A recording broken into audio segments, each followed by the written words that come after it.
ये फैसला करके जो तुम अपने आप को ये समझते हो कि भाई मैं इस परेशानी से निकल गया हूँ, या मुझे इस परेशानी से निकलने के लिए जो अमाउंट मुझसे मांगा जा रहा है वो दे दिया देना चाहिए, मैं कहता हूँ आप इतनी बड़ी गलती कर रहे हैं कि इसका अंदाज़ा आपको होता नहीं है।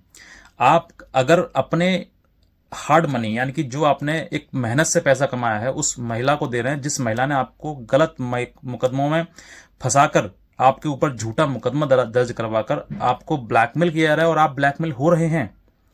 अगर आप किसी महिला से जिसने आपके ऊपर, देखिए रजामंदी से अगर छोटी मोटी चीज़ों को लेकर अगर वाकई आप अलग हट रहे हैं स्वेच्छा से, बिना किसी दबाव के, बिना किसी ज़बरदस्ती, बिना किसी जोर के, बिना किसी ब्लैकमेलिंग के अगर आप अलग हो रहे हैं तो आप अलग हो जाइए, उसमें कोई बुराई नहीं है। लेकिन अगर आपकी पत्नी ने आपके ऊपर 4-5 मुकदमे दर्ज करवा के उसके बाद आपके ब्लैकमेल करके आपको एक्सटॉर्शन की मनी मांगी जा रही है, लीगल वे में आपको कहीं ना कहीं देखा जाए तो आपके ऊपर तलवार लटका कर और आपसे कहा जा रहा है कि पैसा दो वरना तुम्हारे ऊपर मुकदमे दर्ज कराए जाएंगे, तुम्हें जेल भेजा जाएगा, तो मैं कहता हूं आप ऐसा बिल्कुल ना करें। आपके सामने अगर ऐसी परिस्थिति आ रही है तो आप लड़िए। जितना आप लड़ोगे उतने शक्तिशाली बनोगे, उतने ही बुद्धिमान बनोगे, उतने ही एक समय ऐसा आएगा कि आप ये सोचोगे कि अगर ये परेशानी मेरे सामने नहीं होती तो आज मैं कुछ नहीं होता।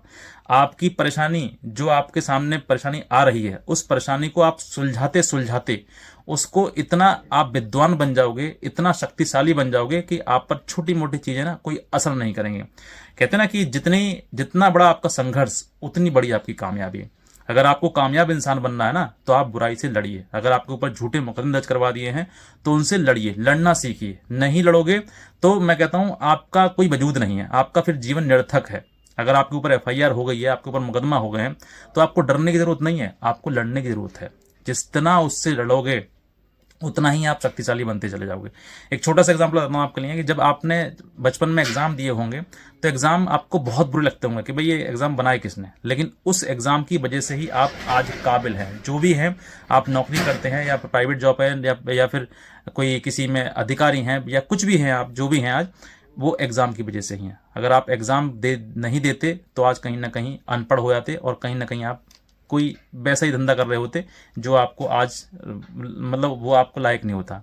तो आप इतना समझिए कि जितना आपके जीवन में हर्डल्स आएंगे, जितने आपके जीवन में चुनौतियां आएंगी, उनको सुलझाते आप जो बन जाएंगे ना, वो आप खुद नहीं, मतलब खुद ही नहीं समझ सकते कि भाई वाकई मैंने ऐसा आज कैसे बन गया।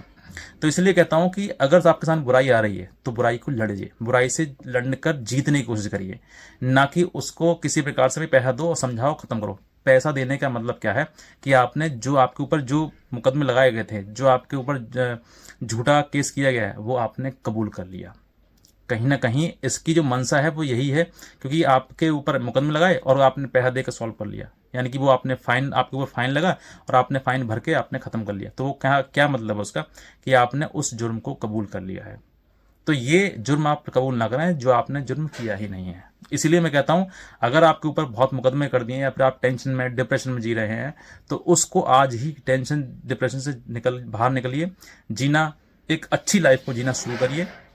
और कोई भी दिक्कत परेशानी आती है, कोई लीगली हेल्प अगर आप चाहते हैं तो हमारे दिए हुए नंबर पर हमें संपर्क कर सकते हैं और हमारी लीगल हेल्प भी ले सकते हैं। और मैं आपकी इतनी हो सकती है मैं उतनी मदद करूंगा। आप अपनी प्रॉब्लम बताएंगे कि हाँ ये प्रॉब्लम है, 100% आपको आपकी प्रॉब्लम से बाहर निकाल दूंगा। कहीं ना कहीं आपको सिर्फ लड़ने की ज़रूरत है और कुछ नहीं। आपने जो पैसा देने की सोच रहे हैं ना, उस पैसे को आप बैंक में जाकर एफडी करवा दीजिए और उसका जो इंटरेस्ट आता है सिर्फ उससे मुकदमे लड़ते रहिए। आपका मूल बना रहेगा और आपका ब्याज आपके काम आ जाएगा।